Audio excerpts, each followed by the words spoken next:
Reading from the book of Isaiah, chapter 11. A shoot shall come out from the stump of Jesse, and a branch shall grow out of his roots. The Spirit of the Lord shall rest on him, and the Spirit of wisdom and understanding, the Spirit of counsel and might, the Spirit of knowledge and the fear of the Lord. His delight shall be in the fear of the Lord. He shall not judge by what his eyes see, or decide by what his ears hear. But with righteousness he shall judge the poor, and decide with equity for the meek of the earth. He shall strike the earth with the rod of his tongue, and with the breath of his lips he shall kill the wicked. Righteousness shall be the belt around his waist, and faithfulness the belt around his loins. The wolf shall live with the lamb, and the leopard shall lie down with the kid, and the calf and the lion and the fatling together. And a little child shall lead them. The cow and the bear shall graze, and their young shall lie down together, and the lion shall eat straw like the ox. The nursing child shall play over the hole of the asp, and the weaned child shall put its hand on the adder's den. They will not hurt or destroy on all my holy mountain. For the earth will be full of the knowledge of the Lord, as the waters cover the sea.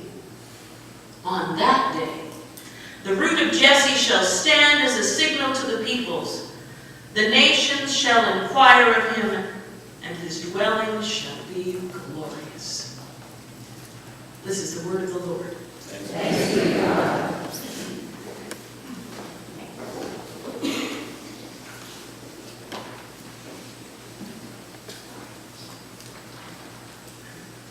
Now, you wonder why Isaiah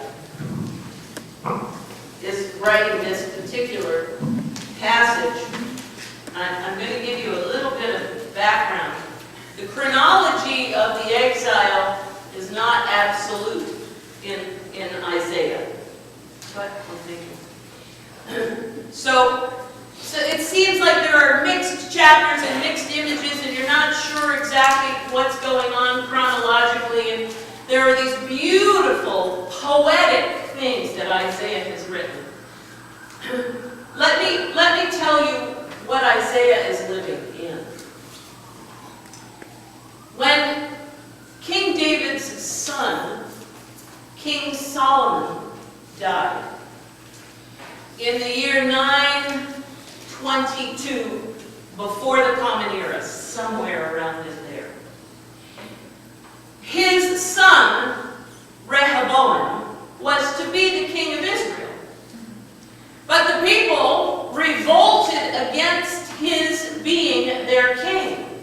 The 10 tribes of Israel in the northern part of the country said, "No, you're not going to be our king." And they revolted. And what happened consequently is Israel was divided into 2 kingdoms. The northern kingdom and the southern kingdom. Israel in the north, Judah in the south. The capital of Israel was the city of Samaria. The capital of Judah was the city of Jerusalem. Now, you say, gee, 2 kingdoms? How old is this nation? 231 years. Am I right? As a nation. Am I right? My second grade teacher would be so proud. Picture the 2 kingdoms existing for that period of time. Those 2 kingdoms existed for 200 years. The northern kingdom and the southern kingdom. So there are generations, many, many generations of people who have no notion what it was like to be a united kingdom. Not only that,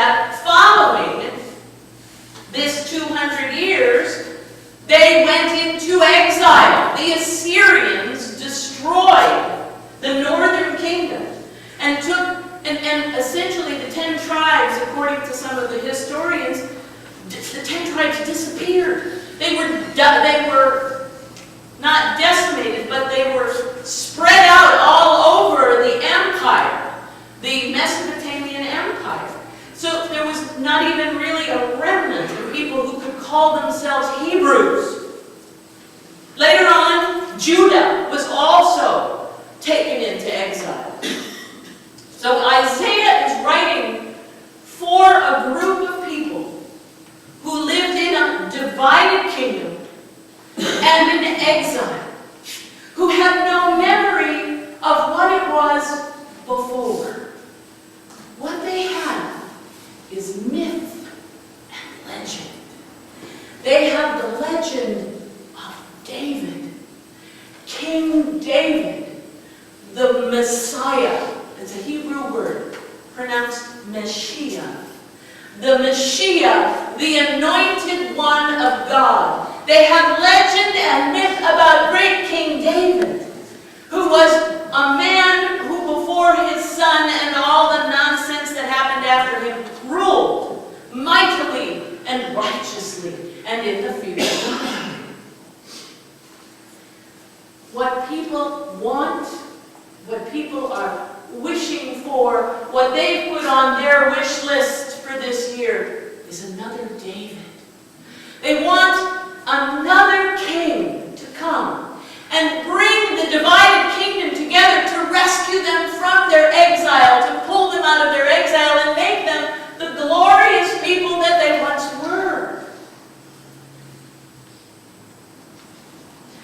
One who will rule in righteousness. One who doesn't judge by what he sees or what he hears, but by what he knows in his heart. A man of knowledge. A man who will see to it that the meek of the earth receive justice. This will bring all of the despair of God's people into joy. Isaiah takes his people on a little journey then. I don't know if he was dropping acid, but he takes them on a little journey to a new Eden. He describes something that's almost akin to